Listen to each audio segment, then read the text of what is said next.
চীনের ইয়াংশি নদীর বুকে দাঁড়িয়ে আছে এক দৈত্য থ্রি গর্জেস ড্যাম, দুনিয়ার সবচাইতে বড় জলবিদ্যুৎ প্রকল্প।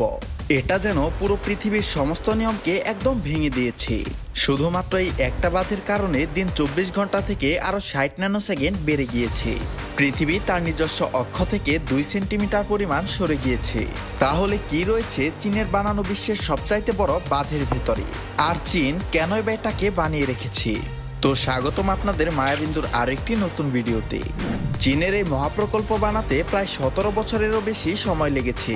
এর ওজন প্রায় 6 কোটি টন, অর্থাৎ 6 কোটি হাতি একসাথে দাঁড়ালে যা হবে এই ড্যামের ওজন ঠিক তেমনই। এর দৈর্ঘ্য 2.3 কিলোমিটার আর উচ্চতা প্রায় 180 মিটার। তবে মাপের থেকেও আরো বেশি অবাক করা বিষয় হচ্ছে এর ক্ষমতা। এটা নিজেই 22,500 মেগাওয়াট বিদ্যুৎ উৎপাদন করতে পারে। অর্থাৎ এই বাঁধ একাই যে বিদ্যুৎ উৎপাদন করে তাদের পুরো বাংলাদেশে বিদ্যুৎ সাপ্লাই দেওয়ার পরেও আরো বিদ্যুৎ বেঁচে যাবে। থ্রি গর্জেস ড্যাম যখন তৈরি করা হয়েছিল তখন বলা হয়েছিল এটাই হচ্ছে 21 শতকের সবচাইতে বড় প্রজেক্ট। কিন্তু চীন জানতো এটা শুধু 21 শতকের নয়, এটা হচ্ছে পুরো পৃথিবীর মধ্যে সবচাইতে বড় প্রজেক্ট, যেটা কিনা শুরু হয়েছিল 1994 সালে আর শেষ হয়েছিল 2009 সালে। তবে 2003 সালেই এর বিদ্যুৎ উৎপাদন শুরু হয়েছিল। চীন সরকার ঠিক যা চেয়েছিল সে তাই করে দেখিয়েছে। এই বাঁধের সবচাইতে বড় অবদান হলো বন্যা নিয়ন্ত্রণ। ইয়াংশি নদীর জন্য প্রতি বছরই বন্যা হয়, আর এই ড্যাম এখন সেই বন্যাকে অনেকটাই নিয়ন্ত্রণে রেখেছে।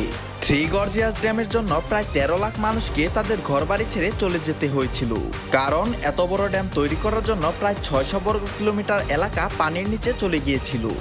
এই ড্যামের মধ্যে 32টা বিশাল টারবাইন রয়েছে। প্রতিটা টারবাইন নিজে থেকে 700 মেগাওয়াট বিদ্যুৎ উৎপাদন করতে পারে, মানে এক একটা টারবাইন প্রায় ছোট একটা দেশের সমান বিদ্যুৎ দেয়, আর যার পুরোটাই চলে এই নদীর পানি দিয়ে। আর এই ড্যামের আরেকটি আকর্ষণীয় দিক হলো এর শিপ লক বা জাহাজ ওঠানামার ব্যবস্থা। এখানে 5টা ধাপে বিশাল লক বানানো হয়েছে, যাতে করে ছোট্ট নৌকা থেকে শুরু করে বিশাল জাহাজ পর্যন্ত সবই যেতে পারে। যেটা দেখলে আপনার মনে হবে জাহাজগুলো যেন সিঁড়ি বেয়ে উপরের দিকে উঠে যাচ্ছে। এখানে বানানো হয়েছে বিশ্বের সবচাইতে আধুনিক এবং সবচাইতে বড় বোট লিফট, মানে জাহাজ চলাচলের জন্য আলাদা একটা লিফট। বাইরে থেকে জাহাজ এসে এই লিফটের উপর ওঠে, তারপর এই লিফট প্রায় 130 মিটার উঁচুতে জাহাজকে নিয়ে যায়। এই লিফট এতটাই শক্তিশালী যে এটা প্রায় 60,000 টন ওজন বহন করতে পারে। এবার আসুন আরেকটু গভীরে ঢুকে এর ভেতরের কিছু অবাক করা তথ্য দেই আপনাদেরকে। থ্রি গর্জিয়াস ড্যাম বানানোর সময় প্রায় 27 মিলিয়ন ঘনমিটার কংক্রিট ব্যবহার করা হয়েছে। অর্থাৎ এই কংক্রিট দিয়ে প্রায় 100টা বড় আকারের ফুটবল স্টেডিয়াম ভরে ফেলা যেত। এছাড়াও থ্রি গর্জিয়াস ড্যাম প্রজেক্টের সময় প্রায় 4000 বিজ্ঞানী এবং প্রকৌশলী একসাথে কাজ করতেন, যা কিনা বিশ্বের আরো কিছু বানানোর জন্য এত পরিমাণ ইঞ্জিনিয়ার লাগেনি। এই প্রকল্পের খরচটাও কিন্তু আকাশচুম্বী, প্রায় 37 বিলিয়ন ডলার। তবে এই ড্যাম বন্যা নিয়ন্ত্রণ, বিদ্যুৎ প্রকল্প আর নৌপরিবহন সুবিধা দিয়ে ইতিমধ্যে সেই বিনিয়োগটা তুলে এনেছে। মজার বিষয় হলো ড্যামটিকে এতটাই মজবুত করে বানানো হয়েছে যে 7 মাত্রার ভূমিকম্পও এর কোনো ক্ষতি করতে পারে না।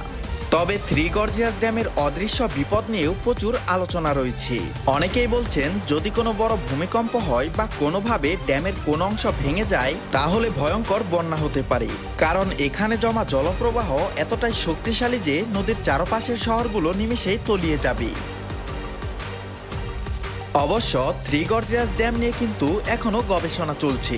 বিজ্ঞানীরা বলছেন এত বড় বাঁধের কারণে নদীর নিচের মাটির চাপ এখনো বদলাচ্ছে, যাতে করে নদীর গতিপথ সামান্যটা পাল্টে যাচ্ছে। আর এইসব নিয়ে এখনো পরীক্ষা নিরীক্ষা চলছে। তবে থ্রি গর্জিয়াস ড্যাম নিয়ে কিন্তু সমালোচনাও কম নেই। তবে সবশেষ এই ড্যামের অবদানও কিন্তু অস্বীকার করা যায় না।